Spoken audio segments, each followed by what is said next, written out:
सभी का। और अब ब्रेक के बाद अब हम अपने अगले सेशन की ओर बढ़ेंगे, क्योंकि देखिए सुबह से ही हम इस सेशन की ओर बढ़ रहे हैं और हम देख रहे हैं कि बहुत सी महत्वपूर्ण चीजें हैं जिस विषय पर हम बात कर रहे हैं। जो थीम हमारा है डेस्टिनेशन वेडिंग को लेकर के, उत्तराखंड में डेस्टिनेशन वेडिंग कैसे संभव है, इसको लेकर के क्या कुछ चैलेंजेस हैं, इसको लेकर के क्या कुछ तैयारी है सरकार की, प्रशासन की और हम सब की। तो इसको लेकर के क्या कुछ महत्वपूर्ण तैयारी है, इसको लेकर के हम अपने अगले सेशन की ओर आगे बढ़ेंगे। हमारे साथ इस सेशन में पैनल होंगे राज धीमान, जो कि वेडिंग फोटोग्राफर हैं। प्लीज सर आप स्टेज पर आए, जोरदार तालियों के बीच स्वागत करिए राज धीमान जी का। हमारे साथ हैं रैपर स्लोवित जी। स्लोवित जी आप भी स्टेज पर आए, तो जोरदार स्वागत है आपका।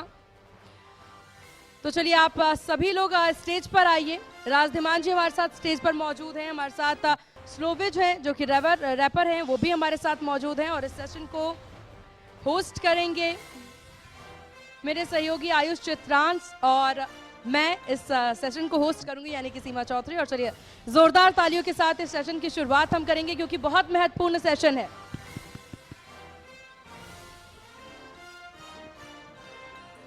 तो डेस्टिनेशन वेडिंग और इसको लेकर के उत्तराखंड के अंदर जो संभावनाएं हैं उसको आज हम लोग थोड़ा सा और तलाश रहे हैं और समझने की कोशिश कर रहे हैं कि उसमें उत्तराखंड आगे कितना बढ़ा है।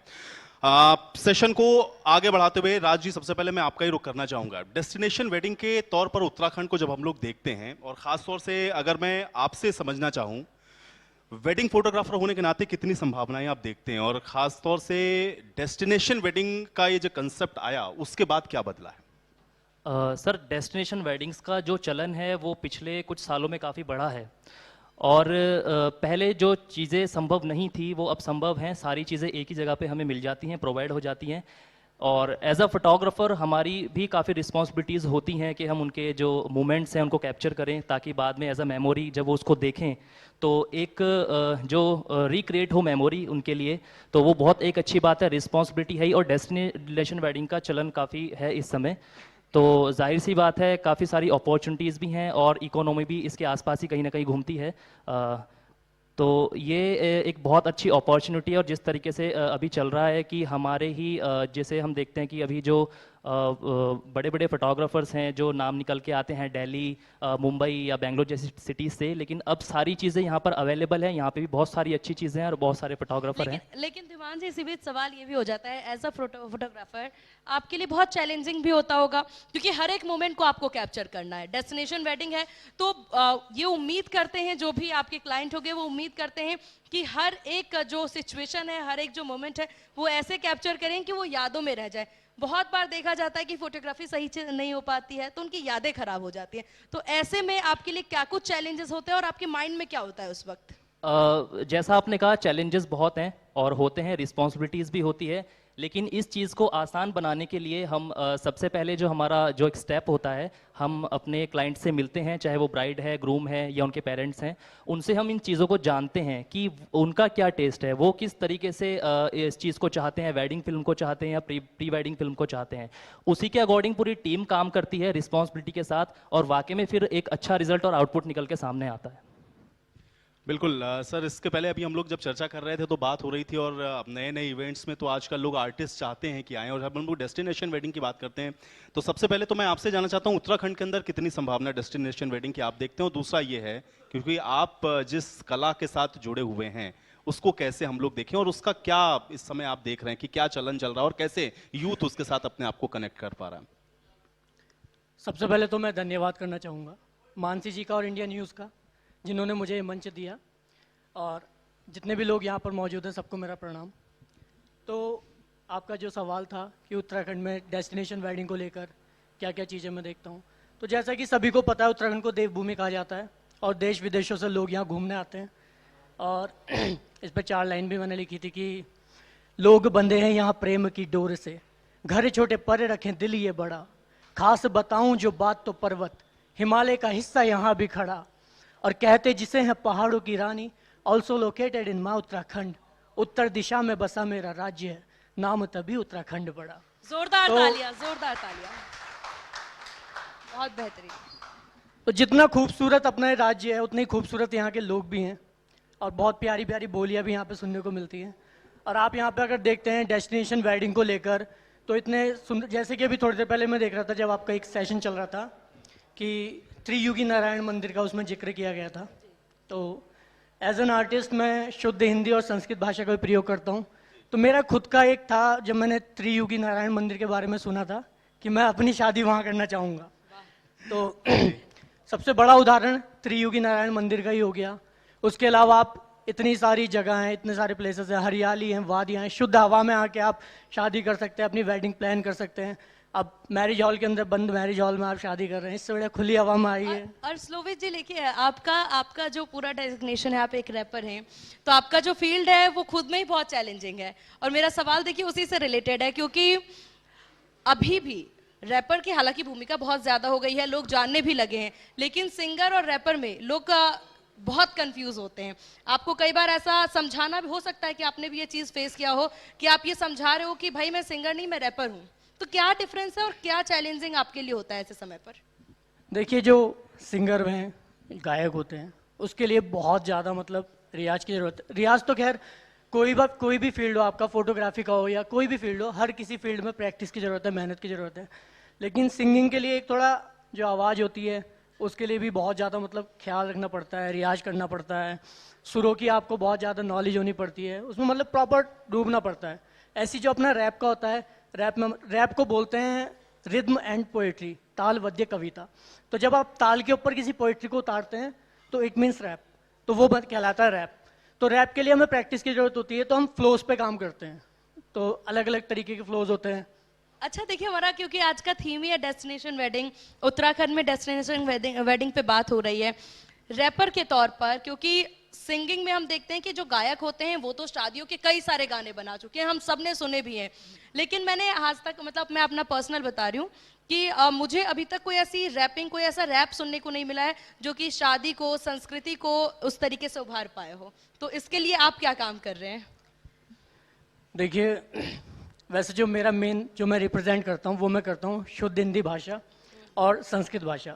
लेकिन जब मैं पीछे बैठा हुआ था और मैंने देखा था डेस्टिनेशन वेडिंग का चल रहा है, तो मेरे मन में था कि हो सकता है मेरे से भी कुछ इसके रिगार्डिंग कुछ पूछा जाए या बोल दें कि कुछ रैप इस पे अभी बनाया। तो मैंने वहाँ पर कुछ लाइंस पीछे बैठ के लिखी थी, बट उसके लिए मुझे फोन निकालना होगा। जी बिल्कुल बिल्कुल। देखिए, अच्छा ये बंदा क्या लिखा हुआ है आपकी टी शर्ट पे? शांति बंदा शांति प्रिय मेरे ट्रैक का नाम है। अच्छा, तो इसके बारे में पहले बताएं, फिर रैप सुनाएं अपना। ये क्या है? मेरा एक ट्रैक है बंदा शांति प्रिय। मैं बहुत ही मतलब काफ़ी काम रहता हूँ, ज़्यादा बोलचाल नहीं, भीड़ भाड़ से भी थोड़ा बच के रहता हूँ। तो मैंने एक गाना बनाया था, बंदा शांति प्रिय, पसंद नहीं मुझको शोर शराबा। तो उसका टाइटल है, तो ये एक फैन मूवमेंट कह सकते हैं। मेरे एक फैन थे, उन्होंने मुझको गिफ्ट की थी। अब आप अपना रैप सुनाएं, क्या लिखा है अभी आपने? तो ये डेस्टिनेशन वेडिंग को लेकर कुछ लाइंस लिखी हैं और जस्ट रैंडम ही लिखी हैं, तो अगर कोई त्रुटि हो तो क्षमा करना। और शुरुआत भी हम तालियों के साथ ही कर लेते हैं। एक जोरदार ताली मोटिवेशन के लिए बहुत जरूरी है भाई। या रहता हूँ मैं उत्तराखंड में, ऐ पड़ती यहाँ काफी ठंड है, ऐ डेस्टिनेशन वेडिंग प्लान करो, यहाँ सुंदरता यहाँ अखंड है, ऐ देवों की भूमि है जाने सभी, महिमा यहाँ की है माने सभी, आओ यहाँ करो डेस्टिनेशन वेडिंग, छोड़ो भी यारो बहाने सभी, ऐ ऐ यहाँ पहाड़ है, ऐ यहाँ है पेड़, ऐ देवों की भूमि है कहते इसे, चलो आओ यहाँ पे अब करो ना देर। क्या बहुत शानदार। कुछ लाइंस मैंने पीछे लिखी थी डेस्टिनेशन वेडिंग के रिगार्डिंग। ये एक कलाकार होता है इतना स्पॉन्टेनियस के। देखिए, कार्यक्रम चल रहा हो, 4 लाइनें आपने लिखनी। सर, अभी हम लोग इसके पहले भी चर्चा कर रहे थे, एक और हमारे साथ वेडिंग फोटोग्राफर थे, उन्होंने भी बहुत सारी महत्वपूर्ण बातें बताई। आपसे भी मैं थोड़ा सा समझना चाह रहा हूँ, बदला क्या है पहले की वो फोटोग्राफी और अभी की, और फिर जब हम लोग डेस्टिनेशन वेडिंग तक पहुंचते हैं, क्या कुछ बदलता हुआ पाते हैं? और खासतौर से जब प्रोफेशन के तौर पर हम इसको ऑप्ट करते हैं, तो उसमें कितना ये इम्पैक्ट कर रहा है डेस्टिनेशन वेडिंग या इस तरह के कंसेप्ट? क्या बदला? सर, जितना मैंने अभी इसको जाना है कि पहले वेडिंग फोटोग्राफी में इतनी अपॉर्चुनिटीज़ नहीं थी या इतना स्कोप नहीं था। अब जब से टेक्नोलॉजी आई है ऑब्वियसली, तब से, और जब से डेस्टिनेशन वेडिंग्स आई हैं, तब से इसमें स्कोप भी बहुत है और आप इसको एज अ बिजनेस भी कर सकते हैं, अर्निंग भी है, बहुत सारी चीज़ें, और बहुत कुछ वेडिंग फोटोग्राफी में बदला है। बिल्कुल। और मेरा सवाल भी आयुष आप ही से मिलता जुलता सवाल है, क्योंकि वेडिंग फोटोग्राफी की बात हो रही है और हमारा आज का थीम भी डेस्टिनेशन वेडिंग है। सिर्फ शादी में जाना और ऐसी शादी में जाकर के फोटोग्राफी करना जिसमें एक्सपेक्टेशंस बहुत है उनकी, वेडिंग फोटोग्राफी के जब आपके पास क्लाइंट्स आते होंगे तो किस तरह की डिमांड करते हैं आपसे? सर देखिए मैम, डिमांड्स आजकल बहुत ज़्यादा हैं क्लाइंट्स की भी, क्योंकि आजकल रील्स भी काफ़ी ट्रेंडिंग में हैं और अलग अलग ट्रेंड्स हैं। तो जो भी डिमांड्स उनकी होती है, जैसा कि मैंने आपको पहले बताया कि हम लोग सबसे पहले उनसे मिलते हैं और ये डिस्कशन करते हैं कि आपकी जो वेडिंग फिल्म होनी चाहिए वो किस तरह की होनी चाहिए। क्योंकि बहुत से क्लाइंट जो होते हैं वो चाहते हैं कि अब मैरिजेस, लव मैरिजेस भी होती हैं और अरेंज भी होती हैं। तो बहुत से लोग अपने जो उनके लव जो जर्नी होती है उसको उसमें दिखाना चाहते हैं। तो जो रिक्वायरमेंट होती है उसी के अकॉर्डिंग हम काम करते हैं। और प्री वेडिंग्स की भी बहुत ज्यादा आजकल डिमांड है। प्री वेडिंग्स में वो जगह भी, क्योंकि उनको जितनी जगह पता है उससे ज्यादा जगह फोटोग्राफर्स यानी आप लोगों को पता होती है। आप कौन सा सजेशन देते हैं, कौन सी जगहों का, खास करके उत्तराखंड में? डेफिनेटली हमारे पास बाहर से, दिल्ली से या राजस्थान से भी काफ़ी क्लाइंट आते हैं जिनको अपना प्री वेडिंग कराना होता है, लेकिन उनकी डिमांड होती है कि हमें जो प्री वेडिंग फिल्म है वो उत्तराखंड के अंदर शूट करानी है।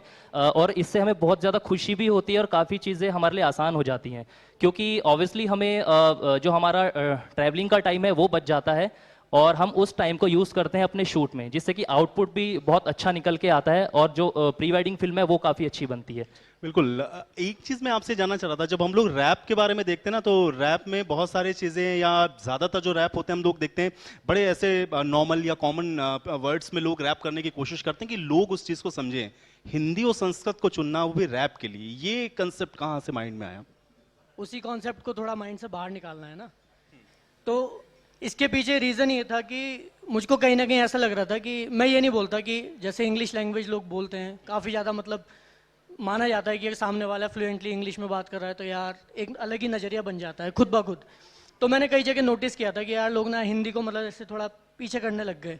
तो मेरा खुद से ये था कि मैं कहीं ना कहीं एज एन आर्टिस्ट, मैं जब लिखता हूँ तो मैं शुद्ध हिंदी का प्रयोग करके लोगों को कहीं ना कहीं मोटिवेट करूँ कि हिंदी का भी प्रयोग करा जाए। तो मैंने एक ट्रैक भी बनाया था, मैं हसल 2.0 में गया था टीवी पर। तो उस शो में मेरा जो पहला ट्रैक था वो यही था कि भूल बैठे हिंदी को ये बनते बेचारे, गुरु कहने वाले आज इस तरह क्यों पुकारे, गलती हमारी ना तुम्हारी है सबकी, खुद ही खुद से खुद की भाषा को है मिटारे। तो हिंदी के साथ संस्कृत में भी करते हैं आप? हाँ, संस्कृत में भी करता हूँ। तो कुछ बात सुनाएंगे?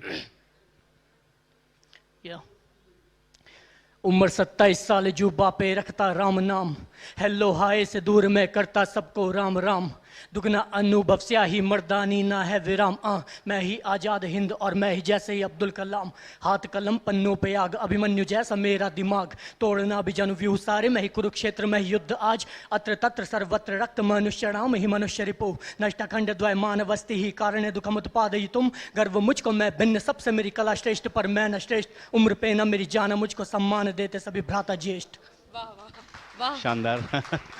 अच्छा, एक चीज अभी मैं और आपसे फिर इसमें जोड़ूंगा, क्योंकि स्थानीय कलाकारों को प्रमोट करने के लिए हम लोग देख रहे हैं कि गवर्नमेंट भी बहुत अपने स्तर पर प्रयास कर रही है। उत्तराखंड के अंदर जो हमारा जो लोकल टैलेंट है, जो हमारे यहाँ के स्थानीय कलाकार हैं, उनको कैसे आप देखते हैं, और आपको लग रहा है कि उनके लिए सही तरीके का एनवायरनमेंट अब बन पा रहा है, या उसमें कुछ चीजें ऐसी जो आपको लगता है कि इस पर फोकस करने की जरूरत है? मुझे अपने यहाँ उत्तराखंड में थोड़ी सी इस चीज़ की कमी लगती है कि जो एक कलाकार होता है उसके लायक मुझे लगता है कि थोड़ा मंच की कहीं ना कहीं कमी मुझको दिखाई देती है। क्योंकि for an example Pawandeep Rajan ji हैं जो इंडियन आइडल जैसे शो पर वहाँ मंच तक गए, वो जीते हैं वहाँ पर, बट मैं देखता हूँ कि उनका नाम ऐसे कहीं दिखाई नहीं देता ज़्यादा। तो मुझे कहीं ना कहीं उसमें कमी यहाँ की भी लगती है, क्योंकि कलाकारों को यहाँ पे इतना पुश किया नहीं जाता है, आर्ट को इतना पुश किया नहीं जाता है। तो उसके लिए मुझे लगता है कि अगर गवर्नमेंट अपनी साइड से थोड़े और एफर्ट्स डाले, तो जैसे बाहर के अपने यहाँ उत्तराखंड में इवेंट्स होते हैं, बाहर के कलाकार आ रहे हैं, बड़े बड़े आ रहे हैं, उसकी जगह अगर अपने लोकल आर्टिस्ट को ही पुश किया जाए, लोकल आर्टिस्ट को बुलाया जाए, तो वो कम पैसों में भी आएगा और वो और अच्छे तरीके से परफॉर्म भी करेगा। तो उस चीज़ के लिए थोड़ा पुश किया जा सकता है, बिल्कुल, वो मिलना भी चाहिए। और मेरा एक बस फाइनल क्वेश्चन सर आपसे होगा, क्योंकि वक्त की थोड़ी सी कमी है। फाइनल क्वेश्चन मेरा आपसे ये है कि फोटोग्राफी को लेकर के पहले जो समय हुआ करता था उस समय पर क्योंकि पोजेस बहुत इंपॉर्टेंट होते हैं, हम देखते थे एक ही स्टाइल में, दो स्टाइल में फोटोग्राफी हो रही है, लेकिन आजकल डिमांड इतनी चेंज हो गई है, सबको सब कुछ सिनेमैटिक चाहिए। तो वो कितना ज़्यादा चैलेंजिंग होता है कि सब कुछ आप ऐसे बना करके दें कि आप ही अपने मूवी के हीरो हीरोइन हैं। देखिए, पहले जो फोटोग्राफी होती थी, वेडिंग फोटोग्राफी, तो वो सिर्फ एक एज अ मेमोरी होती थी कि ये चीज़ें हुई हैं हमारी वेडिंग में और उसको कैप्चर करके हम कल को देखेंगे एज अ मेमोरी। लेकिन आजकल क्रिएटिविटी बहुत है, चाहे वो प्री वेडिंग फिल्म की बात हो या वेडिंग फिल्म की बात हो, हर चीज़ में एक क्रिएटिविटी है और उसको करना भी बहुत ज़रूरी है। क्योंकि जो कुछ रैंडमली शॉट्स होते हैं या कुछ ऐसे रिचुअल्स होते हैं जिनमें कैंडिड की या सिनेमैटिक का होना बहुत ज़रूरी है, तभी हम उस चीज़ को अच्छे से डिफाइन कर पाएंगे कि एक्चुअल में हुआ क्या है। तो इसके बहुत मायने हैं और ये बहुत ज़्यादा ज़रूरी है। चलिए, तो बहुत महत्वपूर्ण बातें आपने कही हैं। देखिए, आपने कलाकारों की बात को भी सुना है, डेस्टिनेशन वेडिंग से जुड़े हुए जो लोग हैं या इस इंडस्ट्री से जुड़े हुए जो लोग हैं, वो भी लगातार बता रहे हैं कि परिवर्तन क्या हुआ है और भविष्य में अभी क्या किए जाने की आवश्यकता है। एक छोटे से ब्रेक के लिए यहाँ पे रुकेंगे। ब्रेक के बाद अगले सत्र में आपके जनप्रतिनिधि हमारे साथ होंगे, उनके साथ भी हम चर्चा करेंगे कि जो तमाम स्कीम्स चलाई जा रही हैं डेस्टिनेशन वेडिंग से जुड़ी हुई, उनकी स्थितियां क्या हैं, ग्राउंड पर वो कितना एग्जीक्यूट हो पाई हैं, भविष्य की योजनाएं क्या है। एक छोटा सा ब्रेक, फौरन वापस आते हैं।